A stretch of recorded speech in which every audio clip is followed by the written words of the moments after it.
పరిశుద్ధ గ్రంథం బైబిల్ నుండి యెషయా గ్రంథం 41వ అధ్యాయం 10వ వాక్యం.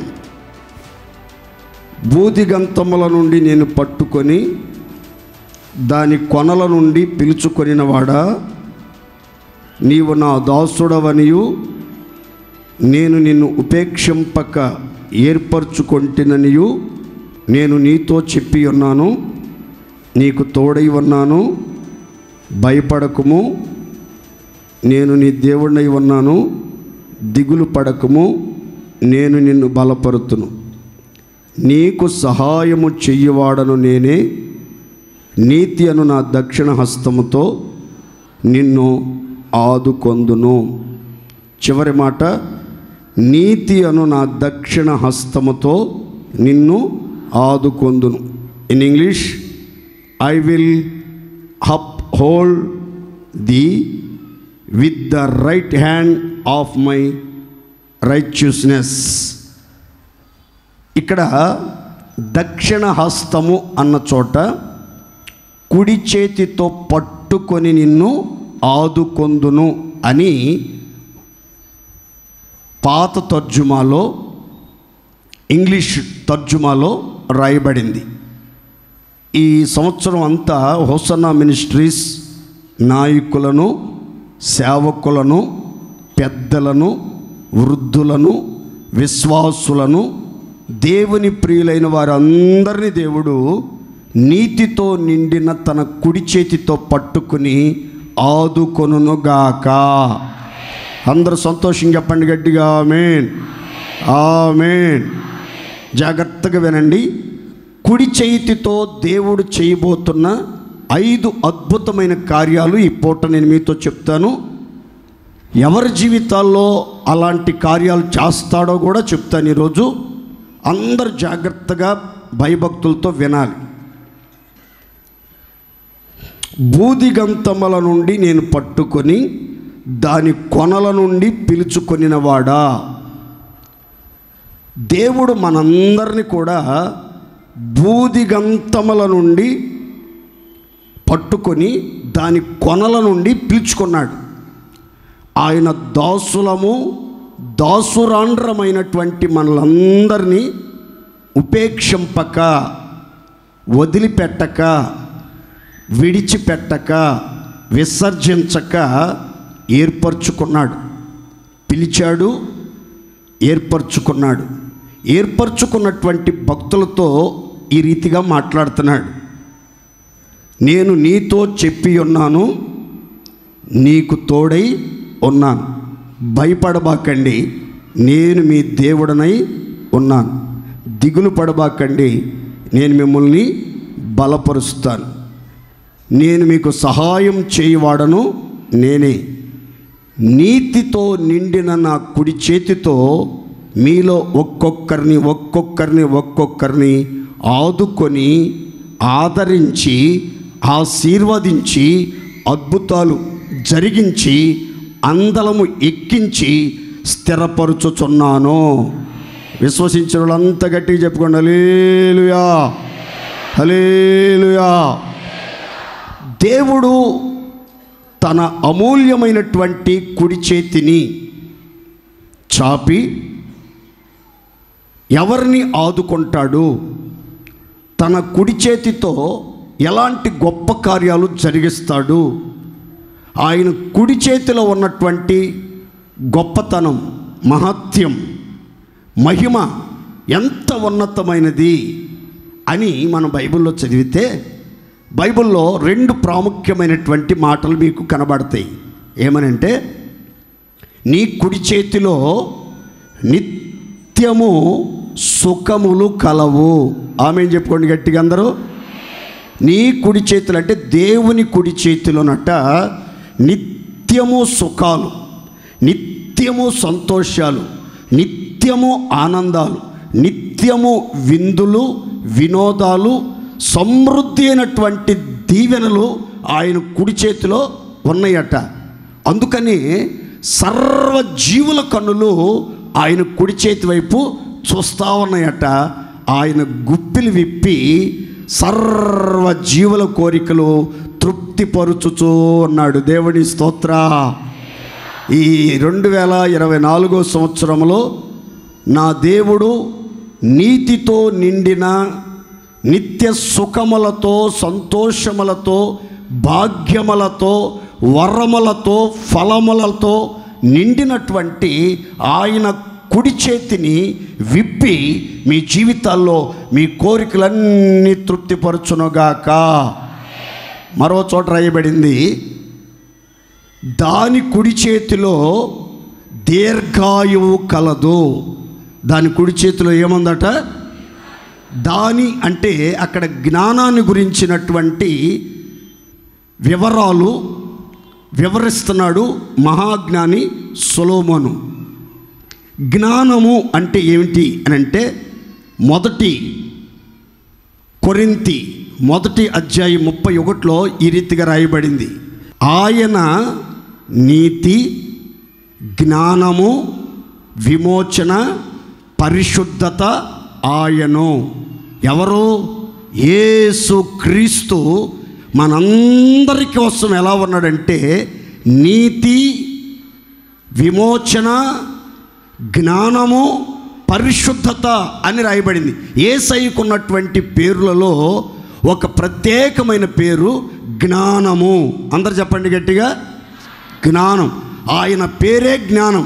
అందుకే అన్న ఈ రీతిగా విజ్ఞాపన చేస్తుంది, యెహోవా అనంత జ్ఞానివగు దేవా. ఆయన అనంత జ్ఞాని అయినటువంటి దేవుడు. ఆయన చేతిలోనట దీర్ఘాయువు దాచబడి ఉంది. ఈ దీర్ఘాయువుతో నిండిన కుడి చేతిని చాపి మనల్ని ఆదుకున్నట్లయితే మన జీవితాల్లో అర్ధాయుషుతో, అల్పాయుషుతో ఎవ్వరూ కాలం చేయరు. అందరూ దీర్ఘాయువుతో తృప్తిపరచబడి దీర్ఘకాలం సుఖ జీవముతో, శాంతి సౌభాగ్యాలతో, క్షేమముతో బ్రతికి మనుగడ కొనసాగించుదురుగాక. గట్టిగా చెప్పండి హల్లెలూయా. కుడి చేతిలో ఉన్న 2 ప్రత్యేక దీవెనలు మీరు మర్చిపోకూడదు ఈ సంవత్సరం అంతా. 2 ప్రత్యేకమైనది. 1 నిత్యమైన సుఖాలు, 2 దీర్ఘాయువు. ఈ పూట దేవుడు మనతో మాట్లాడుతున్నాడు, నీతితో నిండిన నా కుడి చేతితో మిమ్మల్ని ఆదుకుంటాను. ఎవరిని దేవుడు కుడి చేతితో ఆదుకుంటాడు? ఆయన ఆదుకున్నప్పుడు జరిగే ఆశ్చర్యమైన కార్యాలు ఎలా ఉంటాయి అనే మాటలు మీతో చెప్తాను. చూడండి, కీర్తనల గ్రంథం 63వ కీర్తన 7-8 శరణాలు చదువుకుందాం. నీవు నాకు సహాయుడవై యుంటివి, నీ రెక్కల చాటున శరణు చొచ్చి ఉత్సాహధ్వని చేసేదను. నా ప్రాణము నిన్ను అంటి వెంబడించుచున్నది, నీ కుడి చెయ్యి నన్ను ఆదుకొనుచున్నది. చప్పట్లు కొట్టి దేవుడు మహింపరచండి గట్టిగా. అందరూ సంతోషంగా చప్పట్లు కొట్టాలి. ఈ కీర్తన దావీదు ఎడారిలో ఉన్నప్పుడు, ఒంటరిగా ఉన్నప్పుడు, నిలవ నీడలేక ప్రాణభయముతో అరణ్యములలో, కొండ గుహలలో తలదాచుకుని బ్రతుకుచున్నటువంటి దినాల్లో రాసినటువంటి కీర్తన. దేవా, నా దేవుడు నీవే, వేకువజామున లేచి నిన్ను వెతుకుతాను. రాజకోటలో ఉన్నప్పుడు మాత్రమే కాదయ్యా, అరణ్యములో నన్ను ఉంచిన, కొండ గుహలో నన్ను ఉంచిన, కొండ పేటు మీద నన్ను భద్రపరిచిన, శత్రువుల మధ్యలో ఒకవేళ నేను నిలబడవలసి వచ్చిన, ఎలాంటి ప్రతికూల పరిస్థితులైనా, పంచభక్ష పరమాణాలు ఉన్న, పరుపుల మీద పడుకునే స్థాయి నీవు ఇచ్చిన, తినటానికి తిండి లేక, పండుకోవటానికి పరుపు లేక, రాళ్ల మధ్యలో రాళ్ల మీదే పండుకునే పరిస్థితులు వచ్చినా సరే, ప్రతిరోజు క్రమం తప్పకుండా నిన్ను వెతుకుతాను, నీ స్వరూప దర్శనం చూస్తాను, నీ ముఖదర్శనంతో నా ఆశ తీర్చుకుంటాను అని చెప్తూ ఇక్కడ చెప్తున్నాడు, యెహోవా నీవు నాకు సహాయుడవై ఉన్నావు. నీవు నాకు అన్ని సమయాలలో సహాయం చేస్తున్నావు. ఇంతవరకు నాకు సహాయం చేస్తూనే ఉన్నావు. నేను ఈరోజు సజీవుడుగా ఉన్నాను అని అంటే, శత్రువులను జయించి ప్రాకారములను దాటి నెమ్మదిగా జీవిస్తున్నాను అని అంటే అది మీ సహాయ సహకారాలే. పరిశుద్ధ స్థలములో నుంచి ప్రతి దినం నాకు సహాయం చేస్తున్నావు. సియోనులో నుంచి మీ కుడి చేతితో నన్ను ఆదుకుంటూనే ఉన్నావు.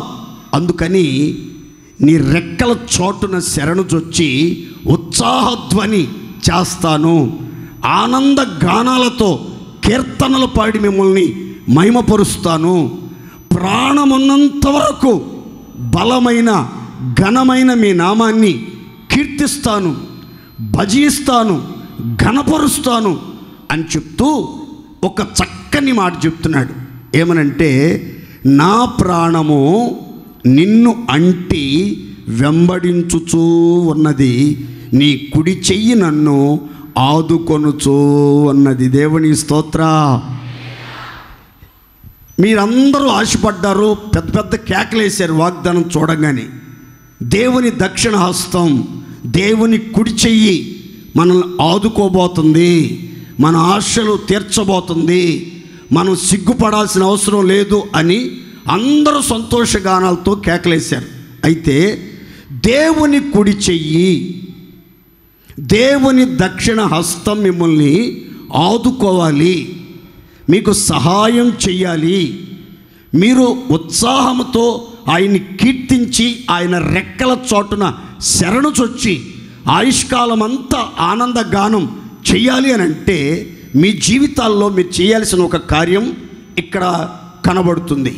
భక్తుడు చెప్పకనే చెప్తున్నాడు, నా ప్రాణం నిన్ను అంటుకొని నీతో అతుకబడి నీతో పెనవేసుకుని నీ హృదయముతో నా హృదయం కలిసిపోయి నా ప్రాణం నీ ప్రాణముతో పెనవేసుకుని అంటి ఉండి నిన్నే వెంబడిస్తుంది.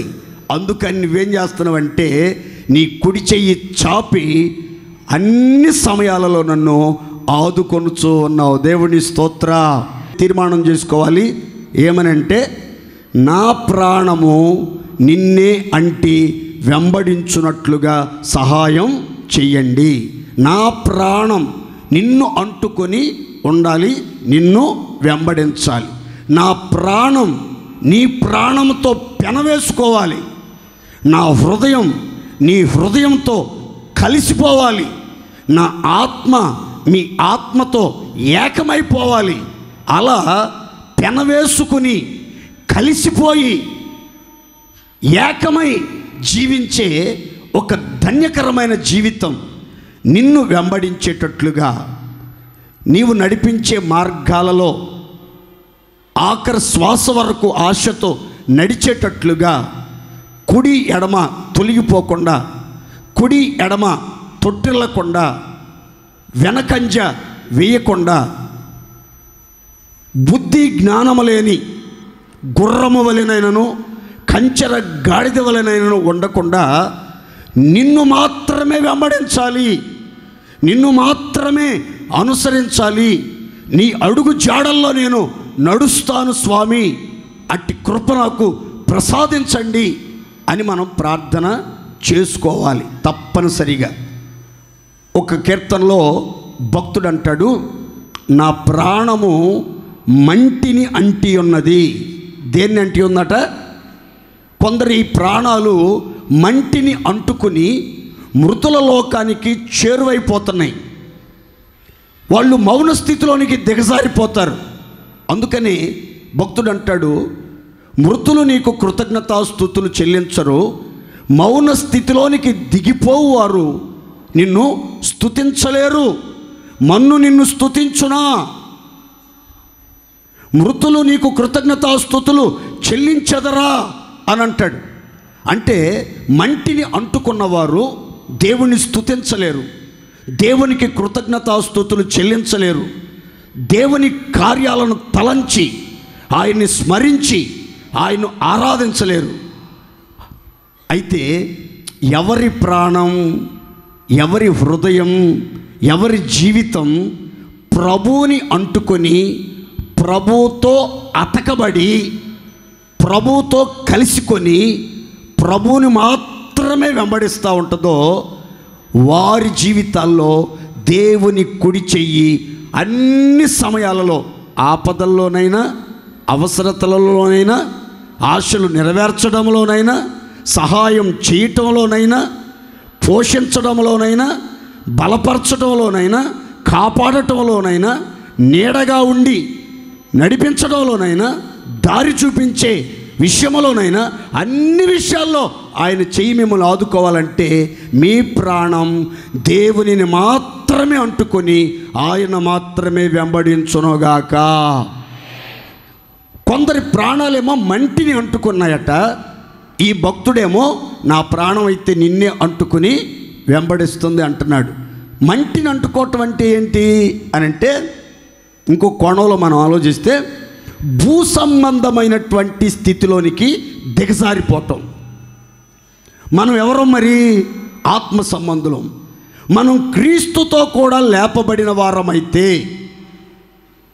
నూతన జీవాన్ని పొందిన వారమైతే, మన జీవం దేవుని యొద్ద దాచబడి ఉన్నదని నిరీక్షణ కలిగి ఉన్న వారమైతే మనం పైనున్న వాటిని వెతకాలి కానీ భూ సంబంధమైన వాటిని వెతకకూడదు.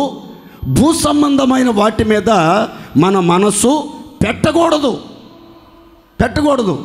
చాలామంది రక్షించబడిన తర్వాత, బాప్తిస్మం పొంది క్రీస్తును ధరించుకున్న తర్వాత, ఆత్మచేత ముద్రించబడి నీతి మార్గాల్లో నడిపించబడుతున్న తర్వాత కూడా భూ సంబంధమైన వాటి మీదే మనసు పెట్టడం, భూ సంబంధమైన వాటిని గురించి ఆలోచించడం. ఏం తిందాం, ఏం త్రాగుదాం, ఏం ధరించుకుందాం, ఏం సంపాదిద్దాం, ఎక్కడికి వెళ్దాం, ఏంటి రోజు టైం టేబుల్, ఇదే ఆలోచన. ఏ రోజు కూడా పైనున్న క్రీస్తుని గురించి కానీ, పైనున్న యెరూషలేమును గురించి కానీ, పైనుండి దిగివచ్చే శక్తిని గురించి కానీ, పైన మన కోసం సిద్ధపరచబడుతున్న పరలోక రాజ్యాన్ని గురించి కానీ, మహిమగల రాజ్యాన్ని గురించి కానీ, పైనుండి ప్రభు తీసుకురాబోతున్న బహుమానాల గురించి కానీ, కిరీటాల గురించి కానీ, ఉన్నతమైన ఆశీర్వాదాల గురించి కానీ చాలామంది ఆలోచించరండి. ఏ కాడికి ఈ జీవితకాలం మట్టుకే మంచిగా తినాలి, మంచి బట్టలు కట్టుకోవాలి, మంచి ఇంటిలో సుఖంగా ఉండాలి, మంచి కారు, మంచి బైకు, మంచి వసతులు, మంచి వనరులు, మనము మన పిల్లలు బాగుండాలి, క్షేమంగా ఉండాలి, ఆరోగ్యంగా ఉండాలి, ఆనందంగా ఉండాలి, అన్ని విషయాల్లో సంతృప్తిగా జీవించాలి.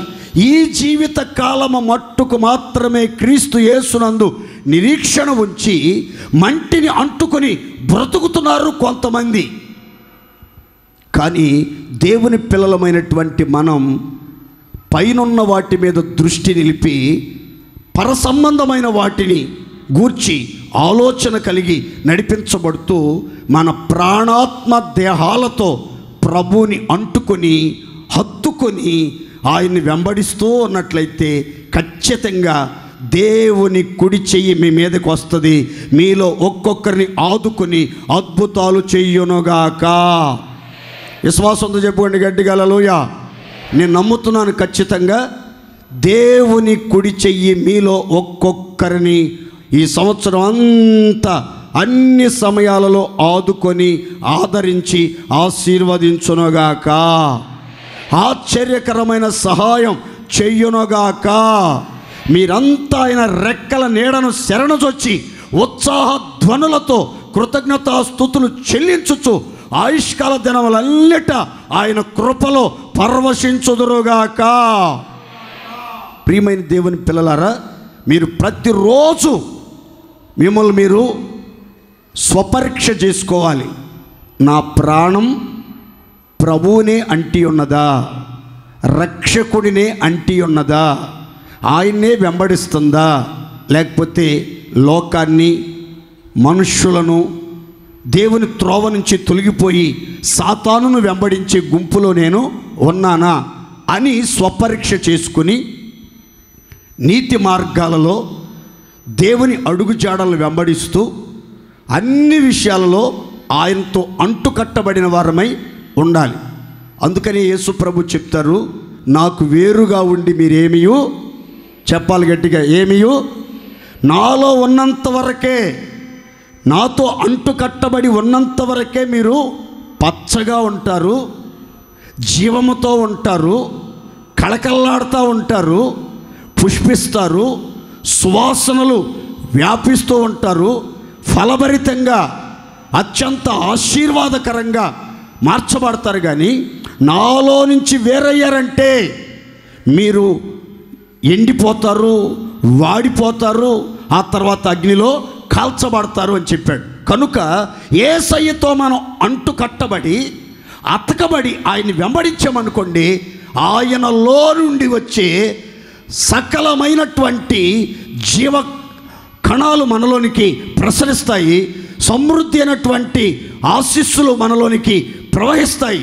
ఆయనలో ఉన్న పరిశుద్ధత, ఆయనలో ఉన్న కనికరం, ఆయనలో ఉన్న ప్రేమ, ఆయనలో ఉన్న కనికరం, ఆయనలో ఉన్న ప్రార్థనా జీవితం, ఆయనలో ఉన్న దైవత్వపు లక్షణాలు అన్నీ మనలోనికి వచ్చి మనం ఆయన వలె ఈ లోకంలో ప్రత్యక్షపరచబడాలంటే మనం ప్రాణం ఆయన్ని అంటుకుని ఆయన్ని వెంబడించాలి.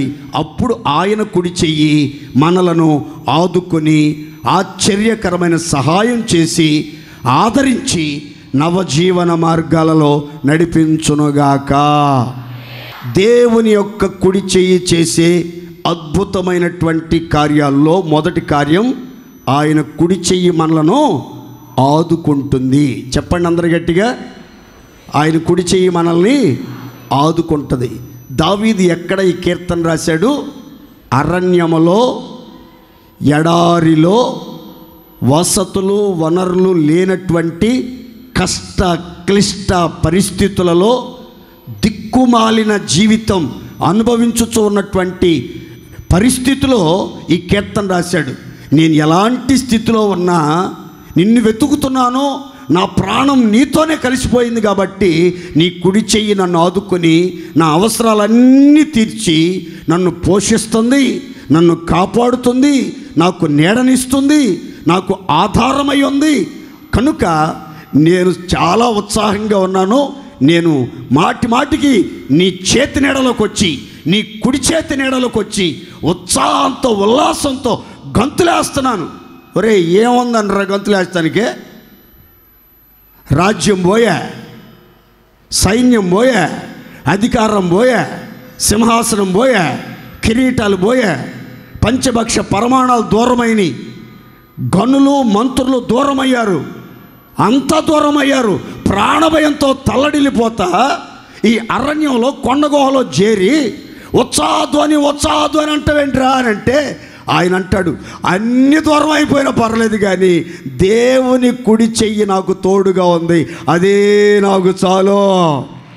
ఆయన కుడి చేతిలో నిత్యము సుఖాలు ఉన్నాయిరా పిచ్చోళ్ళారా, ఆయన కుడి చేతిలో దీర్ఘాయం ఉందరా బాబు. అందుకని ఆయన కుడి చేతి కింద చేరి ఉత్సాహధ్వని చేస్తాను.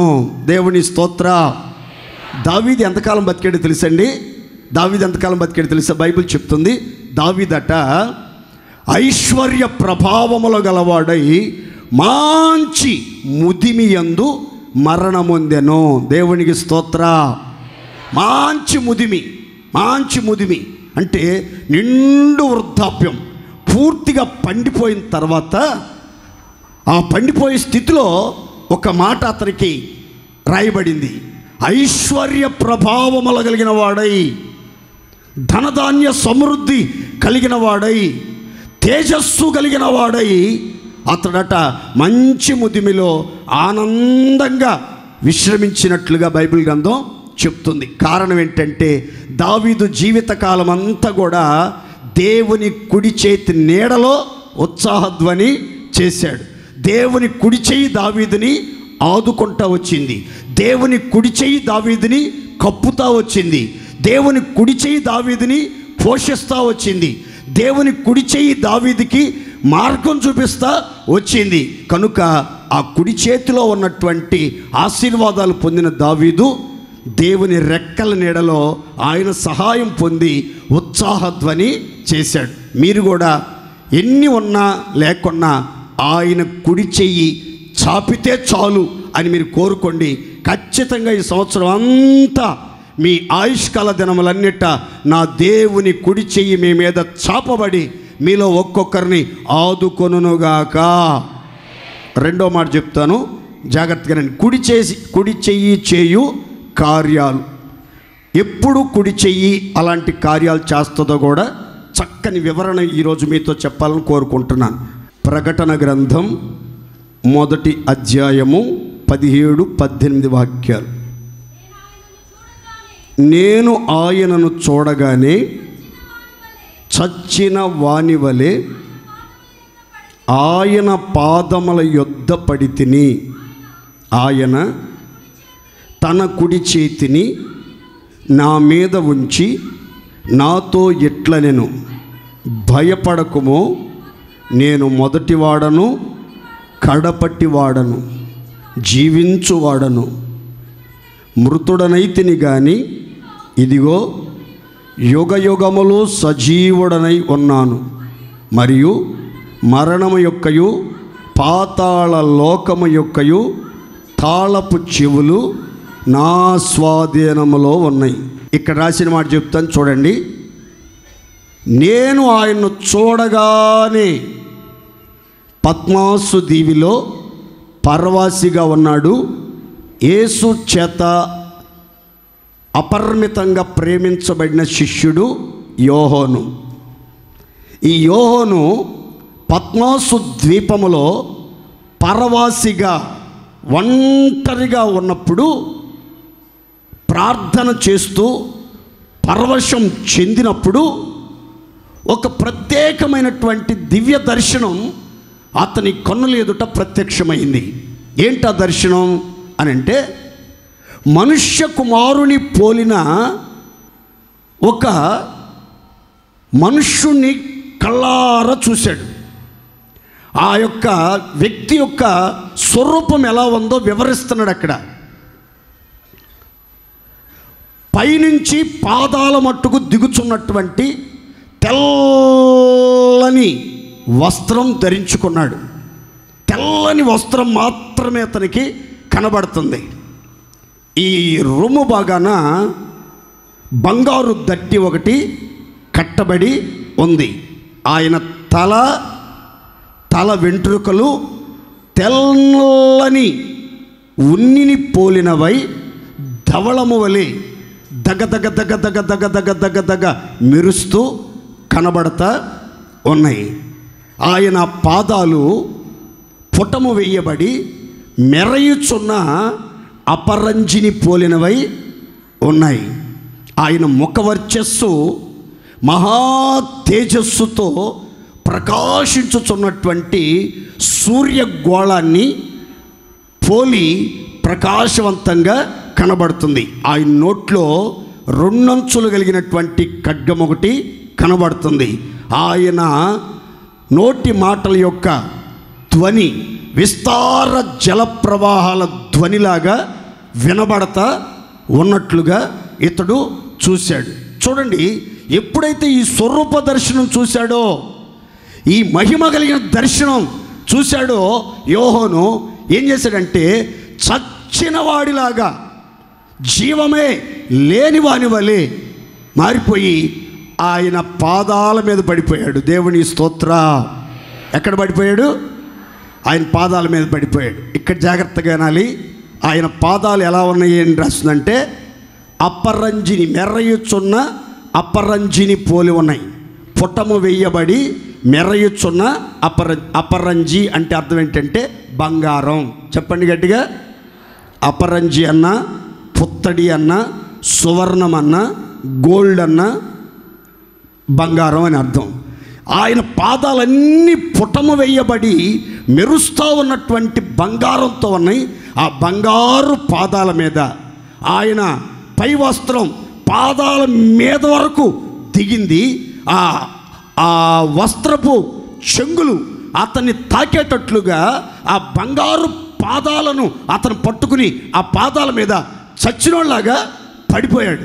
పడిపోతే అప్పుడు సర్వశక్తిమంతుడైన దేవుడు మహా తేజస్సుతో సూర్యుని వలె ప్రకాశించుచున్న ముఖవర్చస్సు కలిగినటువంటి దేవదేవుడు యోహోను మీద తన కుడి చేతిని ఉంచి అతన్ని తట్టి అతనితో చెప్పిన మాట, భయపడకుము. దేవునికి స్తోత్ర. ఈ సంవత్సరంలో దేవుని కుడి చెయ్యి మీలో ఒక్కొక్కరి మీద మహిమ కలిగిన యేసు రాజు ఉంచునుగాక. విశ్వాసంతో చెప్పండి గట్టిగా, ఆమేన్. అందరి మీద ఏ సందేహం లేదు, ప్రార్థన చేసుకోండి. ఆయన కుడి చెయ్యి మీ మీద ఉంచబోతున్నాడంతే. ఆయన కుడి చెయ్యి, ఆయన హస్తపు స్పర్శ ఒక్కొక్కరు అనుభవించబోతున్నారు. ఆయన హస్తపు స్పర్శ, ఆయన హస్తములో బలం ఉంది. ఆయన హస్తములో నుంచి సూర్య కిరణాల వంటి కిరణాలు బయలుదేరుతున్నాయి. అలాంటి మహిమ కలిగిన హస్తం మీ మీద ఉంచబోతున్నాడు దేవుడు. ఆయన హస్తములోంచి బలమైన కిరణాలు మీలోనికి చొచ్చుకొని రాబోతున్నాయి ఖచ్చితంగా. అయితే ఆయన కుడి చెయ్యి మీ మీద ఉంచి ఈ పూట మీతో చెప్పమన్న మాట ఏంటంటే, భయపడకుడి. దేవునికి స్తోత్ర అని ఇంకా వివరాలు చెప్తున్నాడు.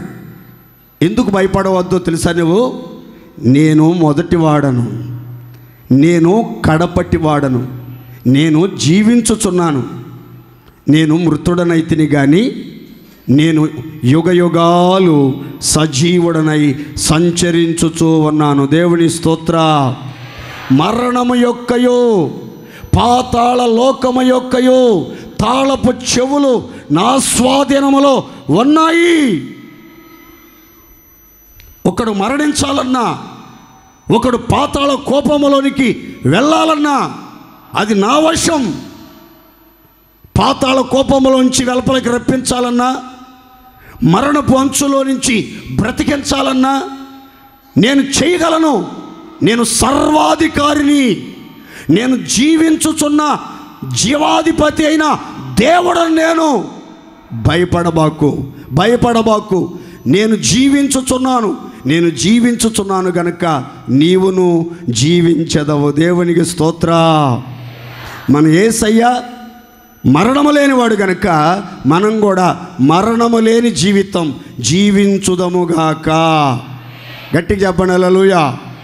ప్రారంభించిన వాడు ఆయనే, ముగించేవాడు ఆయనే.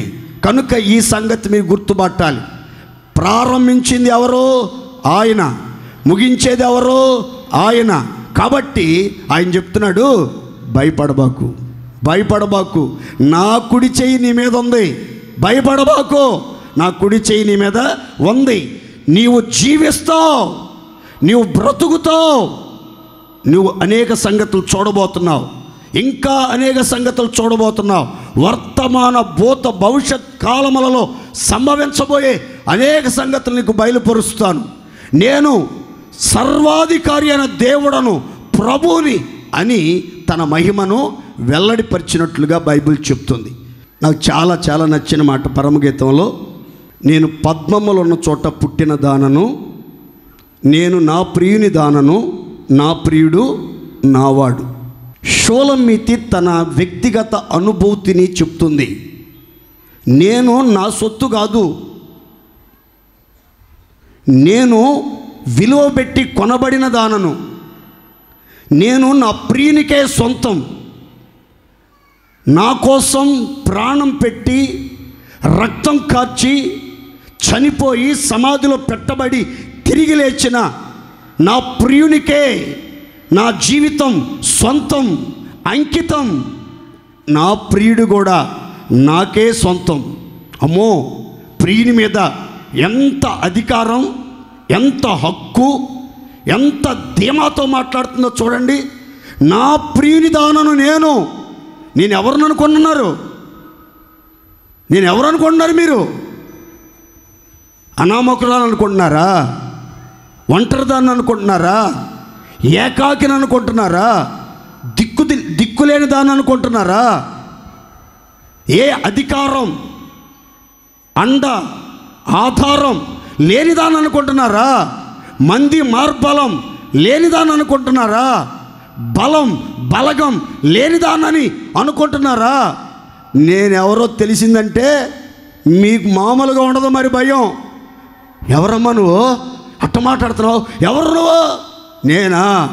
నేను నా ప్రియుని దానను. దేవునికి స్తోత్ర. అందరు చెప్పండి గట్టిగా హల్లెలూయా, హల్లెలూయా. మీరు ఎక్కడికి వెళ్ళి ఈ మాట చెప్పాలి. నేను నా ప్రియుని దానను, నేను నా ప్రియుని సొంతం, నేను నా ప్రియుని సొంతం, నా ప్రియుడు నాకే సొంతం. నా ప్రియుడు వ్యక్తిగత అనుభవం, మందిలో కలపట్లేదండి. మా దేవుడు, మన దేవుడు గొప్పవాడు అని చెప్పట్లా. నా ప్రియుడు, నేను ఆయన దానను, ఆయన నావాడు అని ఒక చక్కని అనుబంధం, ఒక దగ్గరి అనుబంధం, ఒక క్లోజ్డ్ ఫెలోషిప్, ఒక అన్యోన్య సహవాసం ప్రాణప్రియుడైన దేవునితో కలిగి ఉన్నట్లు చెప్తుంది. అలా చెప్తుంటే ప్రియుడు పరవశించి, పులకించి, తన్మయం చెంది ప్రియుడు అంటున్నాడు ప్రియురాలను చూసి, నా సఖీ నీవెలా ఉన్నావో తెలుసా? సఖీ నువ్వెలా ఉన్నావో తెలుసా? తిర్సా పట్టణం వలె సుందరంగా కనబడుతున్నావు. దేవునికి స్తోత్ర. యెరూషలేమంత సౌందర్యవంతురాలవు. ఇక్కడ 2 పట్టణాల పేర్లు ఉపయోగిస్తున్నాడు. 1 తిర్సా, 2 యెరూషలేం. తిర్సా అనేది ఒక అమ్మాయి పేరు. ఒక తండ్రి గారికి 5 కూతుర్లు ఉన్నారు, కుమారులు లేరు. ఈ 5 తమ తండ్రి స్వాస్థ్యం తమకి చెందాలని ఫైట్ చేశారు. మోషే దగ్గరికి వెళ్ళారు. ఆ తర్వాత మోషే దేవుడి దగ్గరికి వెళ్ళాడు. దేవుడు కూడా వీళ్ళ అర్జీ పరిశీలించి వీళ్ళకి న్యాయం చేయాలని దేవుడు చెప్పాడు. అప్పుడు న్యాయం జరిగింది. వీళ్ళు సంతోషంగా తిరిగి వెళ్ళారు. ఆ 5 కుమార్తెల్లో ఒక అమ్మాయి పేరు తిర్సా. ఆ 5 కుమార్తెల్లో ఈ తిర్సా ఆ పట్టణస్థులందరి కన్యకల్లో కూడా చాలా అందమైన కన్యక, చాలా అపురూపమైనటువంటి కన్యక, చిన్న లోపము కూడా లేని సౌందర్యవతి అయిన కన్యక. ఆ అమ్మాయితో పోలుస్తున్నాడు ఈ యొక్క ప్రియురాల్ని. హలో ప్రియురాలా, నీవు తిర్సాలాగా చాలా సుందరంగా ఉన్నావు, అతి సుందరంగా ఉన్నావు, అతి మనోహరంగా ఉన్నావు, అతి కాంక్షణీయురాలాగా కనబడుతున్నావు, నాకు ఆనందకరమైన వాటిలో మనోహరమైన దానివి నువ్వు అని చెప్తూ, నీవింకా చెప్పాలంటే యెరూషలేము ఎంత సౌందర్యంగా ఉంటుందో నీవు అంత సౌందర్యంగా ఉన్నావు. ఇంకా నీలో విచిత్రమైనటువంటి మాట, చూడముచ్చటైన మాట, కోరదగిన ఒక సంగతి నేను గుర్తుపట్టాను. నువ్వు ఎలా కనబడుతున్నావో తెలుసా అని ప్రియుడు చెప్తూ ఓ చక్కని మాట చెప్పాడు. ఏమనంటే, టెక్కెమల నెత్తిన సైన్యముల వలె నీవు భయము పుట్టించుదానవు. దేవునికి స్తోత్ర. టెక్కెములు అనే మాట అర్థం చేసుకోండి. మర్చిపోతారనుకుంటే రాసి పెట్టుకోండి. టెక్కెము అంటే అర్థం ఏంటంటే జెండా. టెక్కెము అంటే అర్థం ఏంటది? జెండా. జెండా. జాగ్రత్తగా రండి. టెక్కెమలనెత్తిన సైన్యము వలె భయము పుట్టించుదానవు. క్రీస్తు సంఘం, యేసు రక్తంతో కడగబడిన సంఘం, దేవునికే సొంతమైన సంఘం, దేవుని దృష్టిలో తిర్సా వలె సుందరముగా, యెరూషలేము వలె సౌందర్యంగా కనబడుతున్న సంఘం ఎలా ఉండాలంటే, జెండా కర్ర చేతబట్టి సైన్యము వలె, 1 మ్యాన్ ఆర్మీ అన్నట్లుగా, అతడే ఒక సైన్యం, ఆమె ఒక సైన్యం అన్నట్లుగా జెండా కర్ర చేతబట్టుకుని విజయోత్సవాలతో విజయ పతాకం ఎగరవేయచ్చు. విజయ బావుట ఎగరవేయచ్చు. అఖండ విజయోత్సవాలతో ముందుకు సాగుతూ ఉంటే చూస్తున్న వాళ్ళందరికీ భయం భయం భయం భయం. దేవునికి స్తోత్ర. ఏ జెండా పట్టుకుంది ఎందుకేమంటే జయ జెండా. దేవునికి స్తోత్ర. ఏ జెండా? జయ జెండా పట్టుకొనేదం, మనం వీరులుగా నడిచెదము. జయ జెండా పట్టుకొనేదం, మనం వీరులుగా నడిచెదము. వెల్లువయి సాతానొచ్చిన ఆత్మతానే జెండా పైకెత్తు. జడియకు నా పుత్రుడా, నీవు జడియకు నా పుత్రిక. జడియకు నా పుత్రుడా, నీవు జడియకు నా పుత్రిక. జయ జెండా పట్టుకొనేదం, మనం వీరులుగా నడిచెదము. జయ జెండా పట్టుకొనేదం, మనం వీరులుగా నడిచెదము. వెల్లువయి సాతానొచ్చిన ఆత్మతానే జెండా పైకెత్తు. వెల్లువయి సాతానొచ్చిన ఆత్మతానే జెండా పైకెత్తు. జడియకు నా పుత్రుడా, నీవు జడియకు నా పుత్రిక. జడియకు నా పుత్రుడా, నీవు జడియకు నా పుత్రిక. హల్లెలూయా. అందరు చెప్పండి గట్టిగా హల్లెలూయా. ఏ జెండా ఉండాలి మీ చేతిలో? జై జెండా ఉండాలి. జై జెండా ఉండాలి అంటే మీ చేతిలో మీరు ప్రభువారై ఉండాలి, ప్రభు కోసం బ్రతికేవారై ఉండాలి, ప్రభు మెచ్చిన సౌందర్యం ధరించుకున్నవారై ఉండాలి. సాధారణంగా షోలమిత్ అంటది, నేను నల్లనదానని నన్ను చిన్న చూపు చూడబాకండి. నేను కొంచెం నల్లగా ఉంటాను చూడటానికి, కానీ నేను మహా సౌందర్యవతిని. దేవుని స్తోత్ర. షోలమిత్ ఎవరంటే బ్లాక్ బ్యూటీ. షోలమిత్ ఎవరు? Black beauty. నలుపులో కూడా అందమైన అపురూపమైనటువంటి కన్యక. కనుక అంతటి సౌందర్యం, పై రూపం ఎట్టున్నా ఏమైందండి? ఒకసారి అమెరికాలో ఆఫ్రికా ఒక అతను వెళ్ళి దేవుని వాక్యాన్ని అందిస్తున్నాడట. అమెరికా వాళ్ళు అంతా తెల్లగా ఉంటారు, పాలిపోయిన వాళ్ళలాగా ఉంటారు. ఈ ఆఫ్రికా వాళ్ళంతా నల్లగా బొగ్గులాగా ఉంటారు. ఆయన ఇంతలా ఉండి అంత హైట్ ఉండి దొబ్బ పెద్దలు వేసుకుని వాక్యం చెప్తూ ఉంటే ఆ నల్ల ద్వారా ఈ తెల్లోళ్ళంతా పగలబడి అని అవుతున్నారట. ఆ నల్ల ద్వారకు అర్థమైపోయిందట. అప్పుడు అన్నాడట, నేను నల్లగా ఉన్నా నా మనసు చాలా తెల్లగా ఉంది, యేసు రక్తంతో కడగబడి. మీరు తెల్లగా ఉన్నారనుకున్నారు కానీ మీ మనసంతా బొగ్గు కంటే కూడా నల్లగా ఉంది, ఒక్కసారి ఆగి ఆలోచించుకోండి అన్నాడట. అంతే, ఆ ఒక్క మాటకి సభంతా నిశ్శబ్దం అయిపోయింది. అందరూ కళ్ళల్లో నీళ్ళు వచ్చేసినాయట. అంటే నేను చెప్పాలనుకున్న మాట ఏంటంటే, పై రూపం ఎట్టున్నా, ఎత్తుపుళ్ళున్నా పర్లేదు, పొట్టోళ్ళైనా పర్లేదు, బొగ్గు కలర్ ఉన్నా పర్లేదు, ముక్కు మీద ఎవరు సుత్తితో కొట్టినట్టు ముక్కు వంకర పోయినా పర్లేదు, ఎలా ఉన్నా పర్లేదు, కానీ మన అంతరంగం, మన మనస్సు, మన చేతులు నిర్మలంగా, తెల్లగా, పవిత్రంగా, సౌందర్యంగా ఉంటే చాలు. మీ చేతిలో జై జెండా ఉంటుంది. మిమ్మల్ని చూసిన వాళ్ళందరికీ భయం పుట్టిద్ది. అంతే. దేవుని స్తోత్ర. ఈ వాగ్దాన సందేశంలో మీతో చెప్పాలనుకున్న మాట ఏంటంటే, భయము పుట్టించే వారికే మీరు భయం పుట్టించాలి. దేవుని స్తోత్ర. మీరు ఎవరికైతే భయపడుతున్నారో ఆ మనుషులందరినీ దేవుడు మీ చేతికి అప్పగించబోతున్నాడు. ఇంతవరకు నువ్వు భయపడతా వచ్చావు కదా, ఇక మీదట నిన్ను చూసి వాళ్ళు భయపడబోతున్నారు. దేవుని స్తోత్ర. ఎందుకని? కొరివి దేవులాగా ఉన్నావనే? కాదు. నీలో పరిశుద్ధత ఉంది, నీవు ప్రాణప్రియుడిని కలిగి ఉన్నావు, నీవు చాలా పవిత్రంగా బ్రతుకుతున్నావు కాబట్టి నీ దెబ్బకి ఎవరైనా భయపడాల్సిందే. దేవునికి స్తోత్ర. ఇక ఎవరు నీ మీద పల్లెత్తి మాట మాట్లాడలేరు. నీకు విరోధంగా క్రియ చేయటానికి ఆగి ఆలోచించి అడుగు వేయాల్సిన పరిస్థితులు వస్తాయి. కనుక అన్ని విషయాల్లో మీరు భయపడకూడదు, కానీ భయము పుట్టించే సైన్యంలాగా మారాలి. దేవుని స్తోత్ర. గట్టిగా చెప్పండి హల్లెలూయా. మీరు భయపడకూడదు, కానీ మీరు ఎలా మారాలి? భయం పుట్టించే సైన్యంలాగా. అమ్మో వాళ్ళ నోట్లో నోరేయకూడదండి, వాళ్ళ నోరు మంచిది కాదండి. ఈ భయం కాదు నేను చెప్పేది. వాళ్ళ కోపం ఎక్కువ అండి.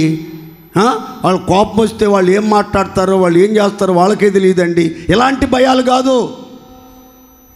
ఆగ్రహ భయమును బట్టి కాకుండా మనస్సాక్షిని బట్టి, మీ పవిత్రతను బట్టి, మీ నీతిని బట్టి, యేసయ్యతో మీకున్న సహవాస సంబంధాలను బట్టి అనేకులు భయపడేటట్లుగా రెవరెన్షియల్ ఫియర్ అనేది స్టార్ట్ అయ్యేటట్లుగా మీ జీవితాన్ని మలుచుకోండి.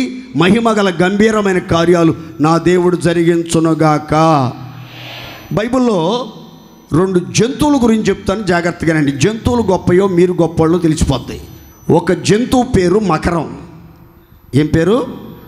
మకరందం కాదు. మకరం అంటే ఏంటది? మొసలేనా? క్రోకడైల్. మకరం అంటే క్రోకడైల్. ఆ క్రోకడైల్ గురించి బైబిల్ చెప్తున్న మాట ఏంటంటే, దేవుడు దాన్ని సృజించేటప్పుడే భయము లేని దానిగా సృష్టించాడంటండి. ఎంత విచిత్రం! అసలు దాని సృష్టిలోనే, అది పుట్టకతోనే ఎలా పుట్టిందంటే, అది సాధారణంగా సహజ సిద్ధంగానే అసలు భయము లేని జంతువుగా, భయము లేని జీవరాశిగా ఈ భూమి మీదకి వచ్చిందంటండి. దాని మీద ఎవరైనా చెయ్యేసి ఒక్కసారి అట్ట నెమిరారనుకోండి, దాని పోరు జ్ఞాపకం చేసుకున్నారంటే ఇంక జీవితంలో మరలా దాని జోలికి పోరంట. జీవితంలో మరలా దాని జోలికి పోరంటండి. దాని ముందట నాకు బాగా నచ్చిన మాట చెప్తాను చూడండి. దాని ముందట భయము తాండవం ఆడుతూ ఉంటుందట. ఏమాడుతూ ఉంటుంది? నోరు తెచ్చి చెప్పండి గట్టిగా. ఏమాడుతూ ఉంటుంది? తాండవం ఆడుతూ ఉంటుంది దాని ముందు భయం. దానికి అసలు భయం అనేది తెలియదంటండి. ఎంతటి భయమైనా సరే దాని ముందుకు వచ్చి తాండవం ఆడాల్సిందే. ఏ తాండవమో మీరు అనుకోండి, ఏది కావాలంటే అది పెట్టుకోండి. మీరు బైబిల్లో రాసిన మాట మాత్రం భయము దాని ముందు తాండవం ఆడుతూ ఉంటుంది. కనుక మీ ముందు ఎంతటి భయమైన తాండవం ఆడాలి, కానీ మీరు తాండవం ఆడకూడదు భయంతో. మీరు అసలు భయం లేని వారిగా సృజించబడుదురుగాక. గట్టిగా చెప్పుకోండి హల్లెలూయా. భయాన్ని అసలు పూర్తిగా తట్టి బయటికి పంపించేయండి. బయటికి ఎవరైనా మిమ్మల్ని అట్లా తడిమి చూడాలంటే, ఒక్కసారి మీ జోలికి రావాలంటే, అమ్మో వీళ్ళ జోలికి పోకూడదురా అని ఇక జీవితాంతో ఆ భయం వాళ్ళలో ఉండిపోవాలి. అలాంటి భయం పుట్టించే వ్యక్తుల్లాగా, భయమే మీ ఎదుట తాండవమాడేటట్లుగా, భయమే మీ దేహములో, మీ ప్రాణములో, మీ శరీరములో లేకుండా తొలగిపోయి భూమి మీద ఉన్నంత కాలం భయము లేని మకరందము వలె ధైర్య సాహసాలతో బ్రతికే ఒక ధన్యకరమైన జీవితం దేవుడు మనకు ప్రసాదించునుగాక. గట్టిగా చెప్పండి హల్లెలూయా. మరొక జంతువు ఒకటి ఉంది, దాని పేరు గుర్రం. ఏంటది? హార్స్.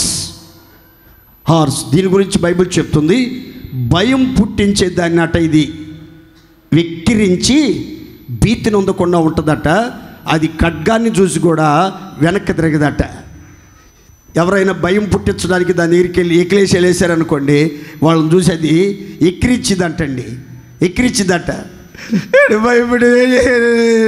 అది ఎక్కిరిచ్చి అసలు ఏం బెదురు లేకుండా, భయం లేకుండా, ఎంతో నింపాదిగా, ధైర్యంగా, సంతోషంగా, తన బలాన్ని బట్టి కాలు దువ్వి ఎంతో ఉత్సాహంగా కనబడిద్దంట. కానీ పొర్రపోటున భయం అనేది దాని ముందుకి రాదట. కత్తులు తీసుకొచ్చినా, ఈటెలు తీసుకొచ్చి దాని ముందు తలతలలాడించినా సరే ఏమాత్రం బెదిరి వెనకడుగు వేయదటండి. అంత ధైర్యం. దేవుని పిల్లలారా, మీరు కూడా దేవుడు మిమ్మల్ని కూడా దర్శించి రాజకీయములకు అశ్వాలుగా మార్చబోతున్నాడు. మీలో ఏ భయము లేకుండా భయం పుట్టించే ప్రతి సంఘటనను, ప్రతి సందర్భాన్ని, ప్రతి సమస్యను, ప్రతి వ్యక్తులను, ప్రతి శత్రువును చూసి వెక్కిరించి భయం లేకుండా నిర్భయముగా జీవించుదురుగాక. సంతోషంగా చెప్పండి గట్టిగా. ఎక్కిరించడం మీలో చాలామందికి బాగవచ్చు. ఎవరిని పడితే వాళ్ళని ఎక్కిరిస్తూ ఉంటారు. ఎవరిని పడితే వాళ్ళని ఎక్కిరిస్తూ ఉంటారు. ఒరే కర్రిదిరే, పొట్టిదిరే, బండోడు వస్తున్నాడు రే, బట్టబొర్రోడు వస్తున్నాడు, ఎక్కిరిస్తారు కదా. ఈ ఎక్కిరించే ఎక్కిరింపులు అంట భయాన్ని చూసి ఎక్కిరించండి. భయం చూస్తేనేమో మీకు ఒకటి పడిపోద్ది. ఎవరిని పడితే వాళ్ళు ఎక్కిరిస్తూ ఉంటారు. అసలు మీరు ఎక్కిరించాల్సింది ఎవరంటే భయాన్ని. ఎవరిని చెప్పరండి గట్టిగా.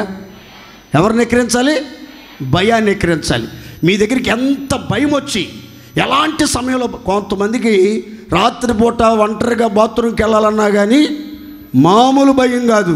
మామూలు 2 బాడీ గార్డులు ఉండాలి వాళ్ళ పక్కన, అప్పుడే వెళ్తారు బాత్రూమ్కి వాళ్ళు, లైట్లు వేసుకున్నా కానీ.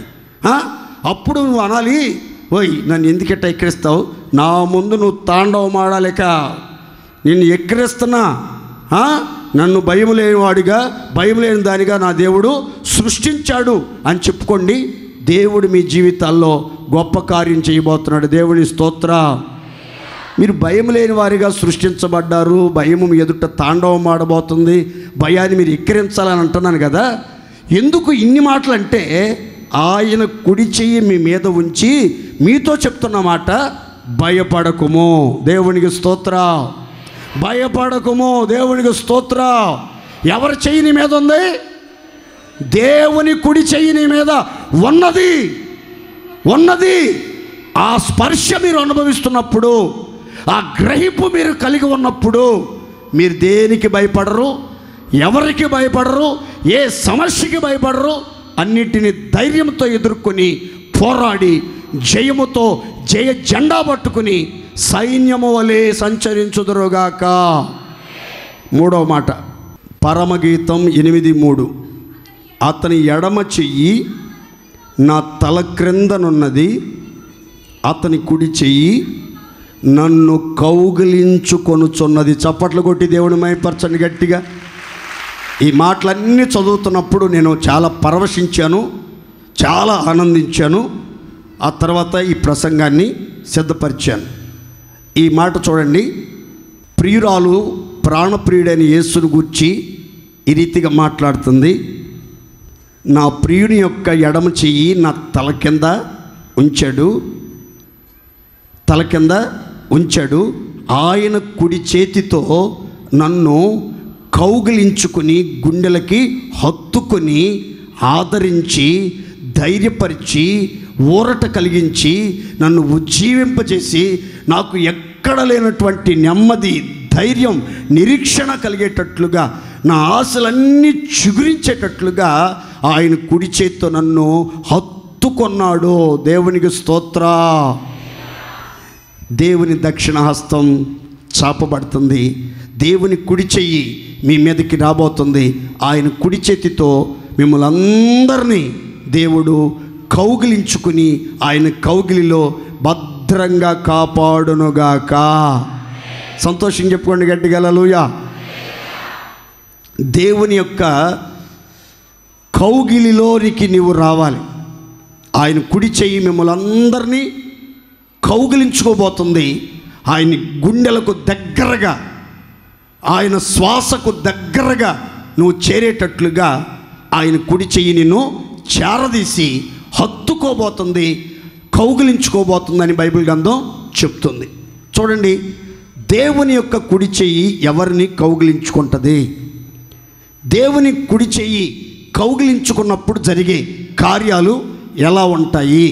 ఒక్క మాట చెప్తాను, చదువుకుందాం. చూడండి, మార్కు సువార్త 9వ అధ్యాయం 36వ వాక్యం.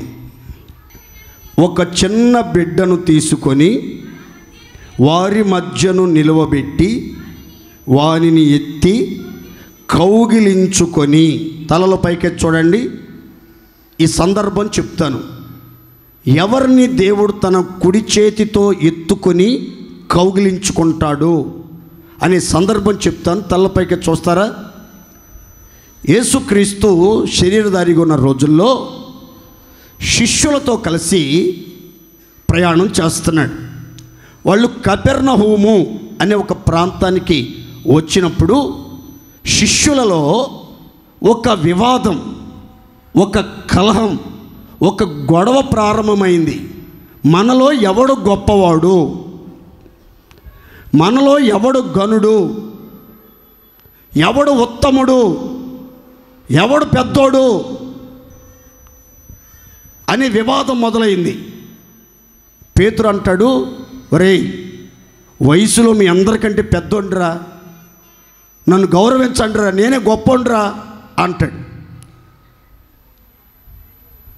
నేను యేసు ప్రభుని విస్తారంగా ప్రేమించాను, ప్రేమించగలను, యేసయ్య కోసం ప్రాణాలైనా అర్పించగలరా, నేను గొప్పోండి అంటాడు. యోహాను అంటాడు, పేతురు ఏం మాట్లాడుతున్నావు, నీకు అర్థమవుతుంది? అసలు నువ్వు ప్రేమించడం కాదా కావాల్సిందే, అసలు ఆయన ఎవరిని ఎక్కువ ప్రేమిస్తున్నాడు తెలుసా నీకు? 12 మందిలో ఎక్కువగా ప్రేమించేది నన్ను. నేను ఆయన రొమ్ము మీద ఆనుకునేది, మాటికి వెళ్ళి ఆయన రొమ్ము మీద ఆనుకునేది నేను.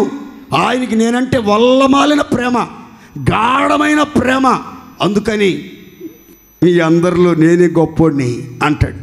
మత్తయి అంటాడు, నోరు మూయండిరా, మీరంతా చేపలు పట్టుకునేవాళ్ళు, మీరంతా జాలరులరా. నేను ఎవరినో తెలుసా? ఇన్కమ్ ట్యాక్స్ ఆఫీసర్ని, సుంకం వసూలు చేసే గుత్తదారుణ్ణి.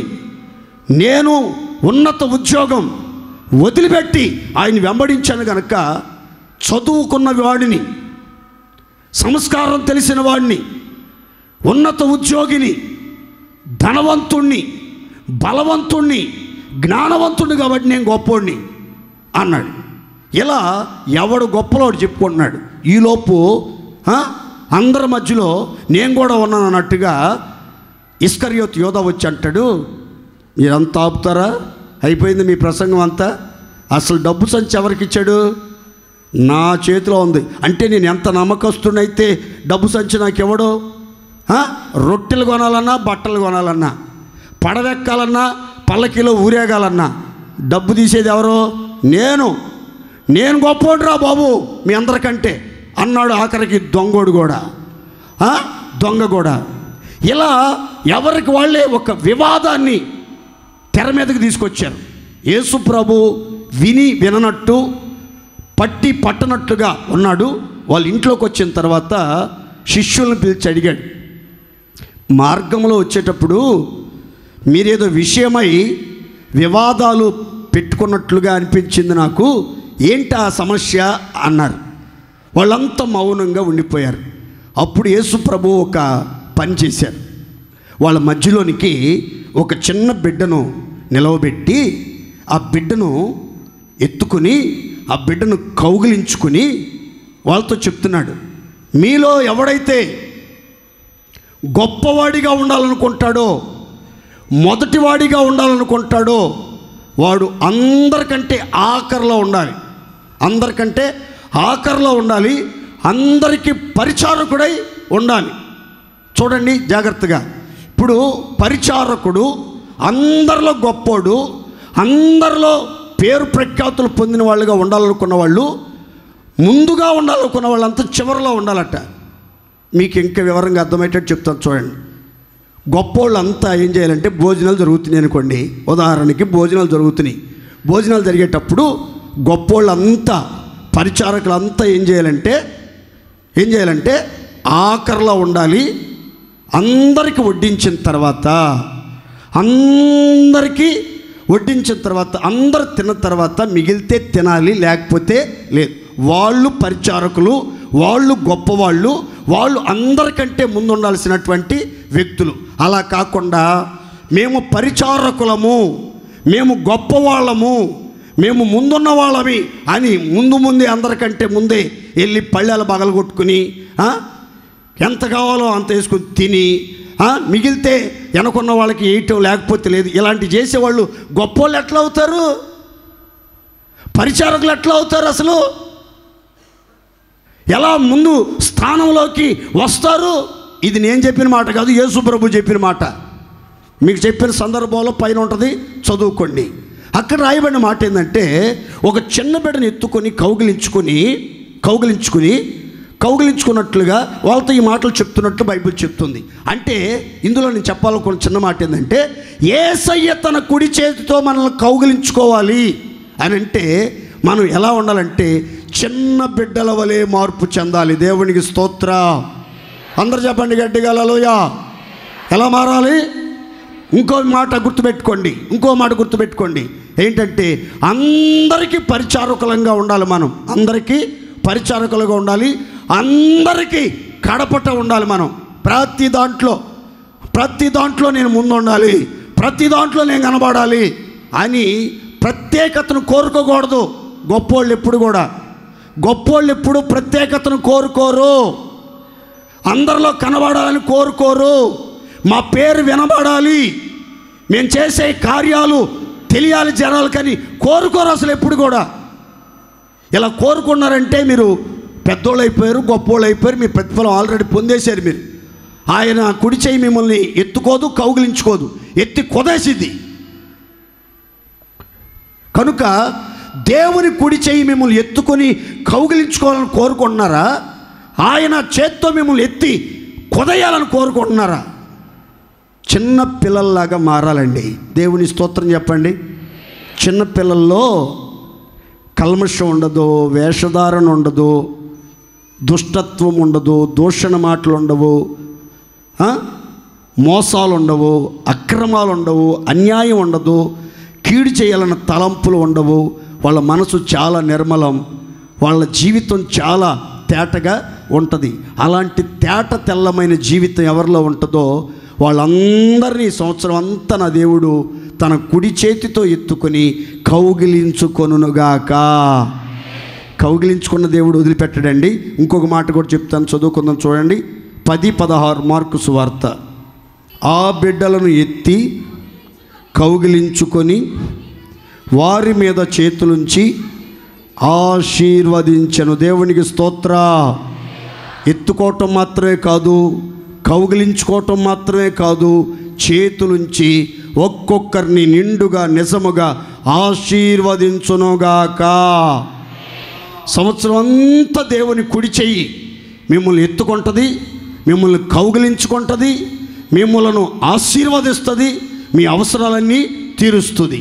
మీరు ఖచ్చితంగా ఆశీర్వదించబడతారు, మీ పిల్లలు ఆశీర్వదించబడతారు, మీ గర్భఫలం ఆశీర్వదించబడుతుంది, మీ చేతుల కష్టార్జితం ఆశీర్వదించబడుతుంది, మీరు చేయనదంతా ఆశీర్వదించబడుతుంది, మీరు పాదం పెట్టిన చోటెల్లా దేవుడు ఆశీర్వదించి అత్యధికమైన అభివృద్ధిని దయచేస్తాడు. మీరు చేయుచున్న ప్రయత్నాలలో, మీరు చేయుచున్న పనులలో, మీరు వెళ్తున్న ప్రతి చోట దైవ ఆశీర్వాదం పొంగి పొర్లేటట్లుగా నా దేవుని కుడి చెయ్యి మీ మీద ఉంచి మిమ్మను ఆశీర్వదించునుగాక. గట్టిగా చెప్పండి ఆమేన్. 3 చెప్పానండి. 1 కుడి చేత్తో ఆదుకుంటాడు అని, 2 కుడి చెయ్యి మీ మీద ఉంచి భయపడకుము అని చెప్తాడు, 3 కుడి చేతితో మిమ్మలను కౌగిలించుకొనుగాక. నీ కుడి హస్తం హత్తుకొని ఉన్నది, నీ ఎడమ చేయిన తల క్రిందనున్నది, నీ కౌగిలిలోనే నిత్యం నిల్పుమా, నీ కౌగిలిలోనే నిత్యం నిల్పుమా. నిత్యుడని సన్నిధి నిండుగా నా తోడు, నిత్యముంచి నన్ను నడిపించుమా, నడిపించుమా. నిత్యుడని సన్నిధి నిండుగా నా తోడు, నిత్యముంచి నన్ను నడిపించుమా, నడిపించుమా. నీ కుడి హస్తం హత్తుకొని ఉన్నది, నీ ఎడమ చేయిన తల క్రిందనున్నది, నీ కుడి కుడి హస్తం హత్తుకొని ఉన్నది, నీ ఎడమ చేయిన తల క్రిందనున్నది, నీ కౌగిలిలోనే నిత్యం నిల్పుమా, నీ కౌగిలిలోనే నిత్యం నిల్పుమా. నిత్యుడని సన్నిధి నిండుగా నా తోడు, నిత్యముంచినను నడిపించుమా, నడిపించుమా. హల్లెలూయా. 4వ మాట 139వ కీర్తన 10వ శరణం. అక్కడను నీ చెయ్యి నన్ను నడిపించును, నీ కుడి చెయ్యి నన్ను పట్టుకొనును. 4వ మాట గుర్తుపెట్టుకోండి, నీ కుడి చెయ్యి నన్ను పట్టుకొనును. ఈ 2024 సంవత్సరం జనవరి నుండి డిసెంబర్ ఆఖరి రోజు వరకు దేవుని కుడి చెయ్యి నన్ను మీలో ఒక్కొక్కరిని పట్టుకొని నడిపించునుగాక. అందరు విశ్వాసంతో చెప్పుకోండి గట్టిగా ఆమేన్. దేవుని కుడి చెయ్యి మిమ్మలను పట్టుకొని నడిపించబోతుంది. తల్లిదండ్రులు పిల్లల చెయ్యి పట్టుకున్నారనుకోండి, పిల్లలు వదిలించుకునేదానికి అవకాశం లేదు. పిల్లలు తల్లిదండ్రులు చెయ్యి పట్టుకున్నారనుకోండి, ఎప్పుడైనా వాళ్ళు వదిలించుకునే అవకాశం ఉంటుంది. మనం దేవుని చెయ్యి పట్టుకుంటే ఎప్పుడైనా వదిలిపెట్టేయచ్చు. లోకంలో ఆకర్షణీయమైన వాటిని చూచినప్పుడు మనకు నచ్చిన మెచ్చిన కార్యాలు మన కన్నుల ఎదుట కనబడినప్పుడు వాటి వైపే ఆకర్షించబడి అక్కడ తిరణాల జరుగుతుంది, రంకుల రత్నం తిరుగుతుంది, అక్కడ మిఠాయిలు ఉన్నాయి, అక్కడ నల్లపూసల తాళ్ళు ఉన్నాయి, అక్కడ వాచీలు ఉన్నాయి, అక్కడ రింగేస్తే ఐటమ్స్ వస్తున్నాయి. ఇలాంటివన్నీ చూసినప్పుడు తల్లిదండ్రుల చేతులు వదిలేసి పిల్లలు అక్కడికి వెళ్ళి అట్లాగే చూస్తూ ఉంటారు, అట్లాగే చూస్తూ ఉంటారు. గుర్రం మీద ఒకడు గుడ్డి గుర్రం మీద ఎక్కించి తిప్పుతూ ఉంటాడు. అదే భలే ఉంది, భలే ఉంది, నేను కూడా గుర్రం ఎక్కుతా, నేను కూడా గుర్రం ఎక్కుతా, నేను కూడా ఏనుగెక్కుతా, నేను కూడా ఏనుగెక్కుతా అని అంటారు. అయితే దేవుడు గనక మనం చెయ్యి పట్టుకున్నాడు అనుకోండి, ఆయన పొర్రపాటున మన చెయ్యి వదిలిపెట్టాడు. దేవుని స్తోత్ర. ఖచ్చితంగా నేను ప్రార్థన చేసుకున్నాను, మీరు కూడా ప్రార్థన చేసుకోండి. దేవుని కుడి చెయ్యి, దేవుని దక్షిణ హస్తము మిమ్మలను పట్టుకుని అన్ని చోట్ల నడిపించునుగాక. ఇక్కడ భక్తుడు అంటున్నాడు, ఆకాశానికి ఎక్కి వెళ్ళాను, అక్కడ ఉన్నావు, అగాధ జలానికి దిగెళ్ళాను, అక్కడ ఉన్నావు. నువ్వు లేని చోటేది, నువ్వు రాని స్థలమేది, నేను ఎక్కడికి వెళ్ళినా వస్తున్నావు అంటే దీని అర్థం ఏంటంటే, ఎక్కడికి వెళ్ళినా ఆకాశంలో ఎగురుతున్నా, భూమి మీద నడుస్తున్నా, భూమి కిందకి దిగి వెళ్తున్నా సరే దేవుడు మాత్రం నీ చెయ్యి పట్టుకుని నీతో నడుస్తూనే ఉంటాడు. దేవుని స్తోత్ర. ఖచ్చితంగా చెప్పండి గట్టిగా హల్లెలూయా, హల్లెలూయా. నువ్వు పండుకున్నా నీ చెయ్యి వదిలిపెట్టడు, ఒంటరిగా ఉన్నా నీ చెయ్యి వదిలిపెట్టడు. ఎలాంటి మహా జలరాశుల్లో పడి కొట్టుకుని వెళ్తున్నా నీ చెయ్యి వదిలిపెట్టడు. నువ్వు మేఘాల మీద ప్రయాణం చేస్తున్నా నీ చెయ్యి వదిలిపెట్టడు. సుఖాల్లో ఉన్నా, కష్టాల్లో ఉన్నా, ఇబ్బందుల్లో ఉన్నా నీ చెయ్యి పొరపాటున విడిచిపెట్టడు, విడిచిపెట్టడు, విడిచిపెట్టడు. పట్టుకున్న దేవుడు ఒక్కసారి పట్టుకున్నాడంటే ఇక చెయ్యి వదిలే ప్రసక్తే లేదు. దేవునికి స్తోత్ర. గట్టిగా చెప్పండి హల్లెలూయా. అయితే జాగ్రత్తగా వినాలి. ఎవరు చెయ్యి పట్టుకుంటాడు ఆయన? ఎవరు చెయ్యి పట్టుకుంటాడు? ఆయన మనం చెయ్యి పట్టుకున్నప్పుడు మన జీవితాల్లో కలిగే ఆశీర్వాదాలు ఎలా ఉంటాయి? మీకు మంచి మంచి విషయాలు చెప్పాలనుకున్నాను కానీ టైం సరిపోవట్లేదు. ఒక్క సంగతి మాత్రమే చెప్తాను, ఇందులో జాగ్రత్తగా వినండి. కీర్తనల గ్రంథం 37వ కీర్తన 23 నుండి 25, ఆ తర్వాత 28వ శరణం. ఒకని నడత యెహోవా చేతనే స్థిరపరచబడును, వాని ప్రవర్తన చూచి ఆయన ఆనందించును. యెహోవా అతని చెయ్యి పట్టుకొని ఉన్నాడు గనుక అతడు నేలను పడినను తిరిగి లేవలేక ఉండడు. నేను చిన్నవాడనై ఉన్నాను, ఇప్పుడు ముసలోనైపోయాను. అయినను నీతిమంతులు విడవబొట్టు కానీ వారి సంతానం భిక్షమెత్తుట కానీ నేను చూడలేదు. 28 ఏలయనగా యెహోవా న్యాయమును ప్రేమించువాడు, ఆయన తన భక్తులను విడవడు, వారు ఎన్నటెన్నటికి కాపాడబడుదురుగాక. అందరూ సంతోషంగా ఒక్కసారి చేతులు ఎత్తి గంభీరంగా స్తోత్రం చెప్దాం. హల్లెలూయా, హల్లెలూయా, హల్లెలూయా. ఇక్కడ చాలా ప్రాముఖ్యమైన మాటలు చెప్తాను చూడండి. ఒకని నడత, ఒకని ప్రవర్తన, ఒకని మార్గములు యెహోవా చేతనే స్థిరపరచబడతాయి. అంటే దీని అర్థం ఏంటంటే, రక్షించబడిన దేవుని పిల్లల యొక్క, దైవ సేవకుల యొక్క, విశ్వాసుల యొక్క నడత, ప్రవర్తన స్థిరపరచబడాలి అని అంటే అది దేవుని వలన మాత్రమే సాధ్యమవుతుందట.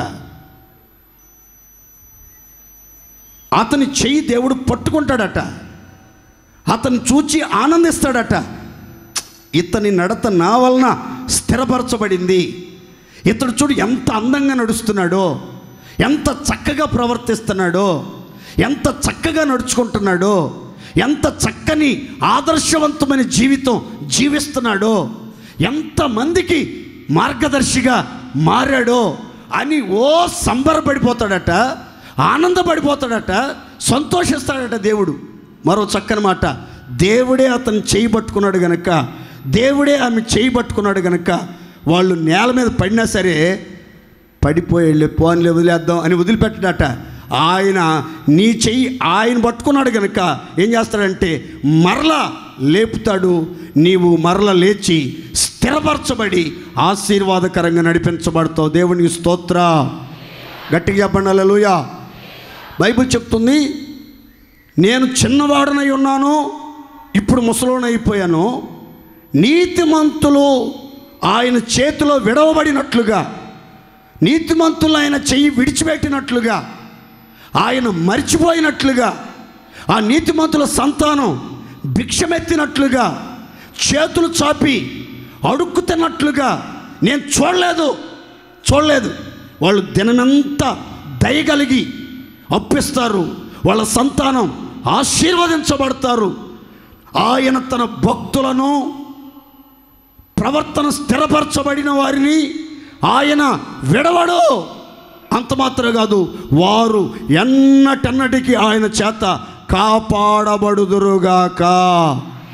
సంవత్సరం అంతా దేవుడు మీ చేయి పట్టుకుని విడవకుండా నడిపిస్తాడండి. మిమ్మల్ని దేవుడు కంటికి పాపలాగా ఎన్నటెన్నటికి కాపాడునుగాక. ఈ రోజున అనేకుల జీవితాల్లో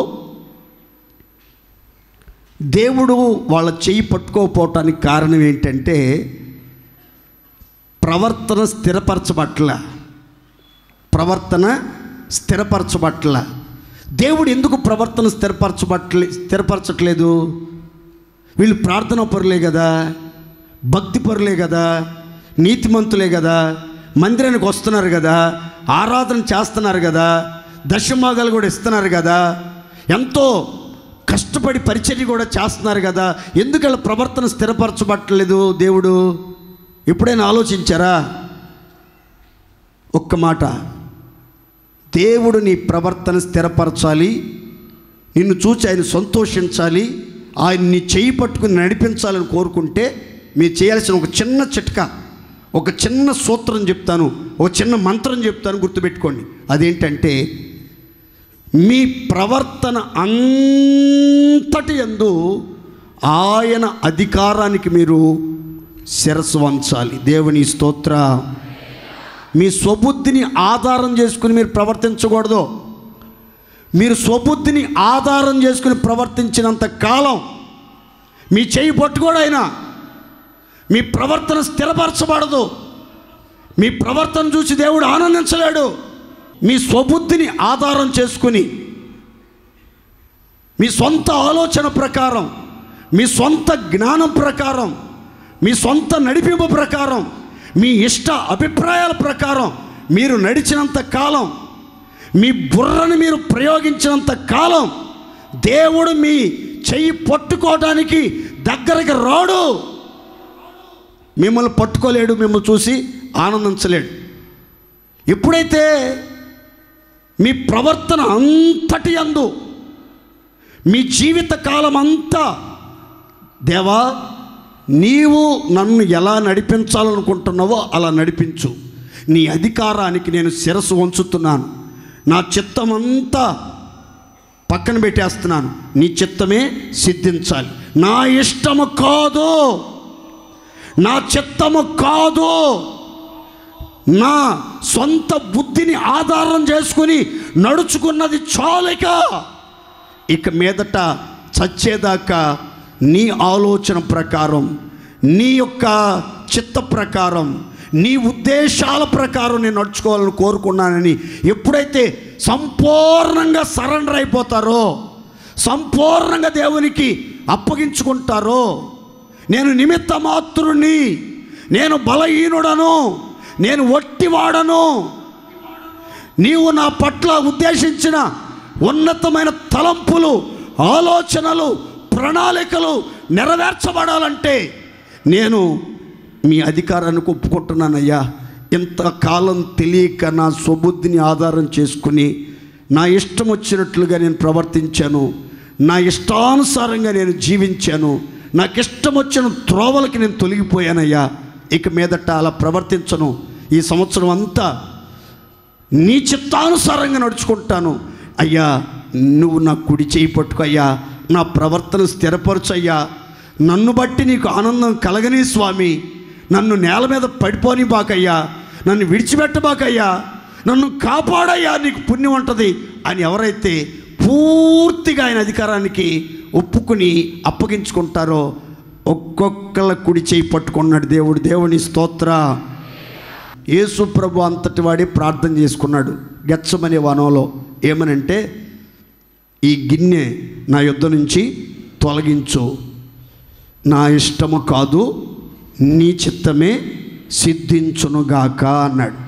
మీరు కూడా మీకు కొన్నిసార్లు మీకు కొన్ని ఇష్టాలు ఉంటాయి, కానీ ఆ ఇష్టాలన్నింటినీ పక్కన పెట్టండి, మీ చిత్తాలన్నింటినీ పక్కన పెట్టండి, మీ స్వబుద్ధిని ప్రక్కన పెట్టండి, మీకున్న జ్ఞానాన్ని పక్కన పెట్టండి, దేవుని అధికారానికి అప్పగించుకోండి.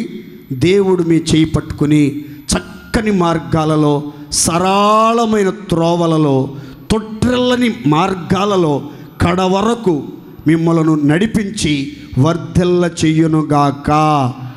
గట్టిగా చెప్పండి హల్లెలూయా, హల్లెలూయా, హల్లెలూయా. దేవుడు మనం చేయబట్టుకోవాలంటే మనం ఏం చేయాలి? ఆయన అధికారానికి ఒప్పుకోవాలి. చెప్పండి గట్టిగా. మన స్వబుద్ధిని ఆధారం చేసుకుని ప్రవర్తించక సమస్త ప్రవర్తన అంతటి యందు ఆయన అధికారానికి ఒప్పుకున్నప్పుడు ఆయన మనం చేయబట్టుకుని నడిపించడం మొదలు పెడతాడు. చివరి మాట చెప్పి ముగిస్తాం చూడండి. కీర్తనలు 80:15. నీ కుడి చెయ్యి నాటిన మొక్కను కాయుము, నీ కొరకు ఏర్పరచుకున్న కొమ్మను కాయుము. 18. అప్పుడు మేము నీ యొద్ద నుండి తొలగిపోము, నీవు మమ్మను బ్రతికించుము, అప్పుడు నీ నామమును బట్టి మేము మొర్ర పెట్టుదాం. చప్పట్లు కొట్టండి. చివరి మాట, దేవుని కుడి చెయ్యి చేసే కార్యం ఏంటంటే, నీ కుడి చెయ్యి నాటిన మొక్కను కాయుము. చెప్పండి గట్టిగా అందరూ. అంటే దేవుని కుడి చెయ్యి ఏం చేసిద్దంటే మొక్కలు నాటుతూ ఉంటుంది, మొక్కలు నాటుతూ ఉంటుంది.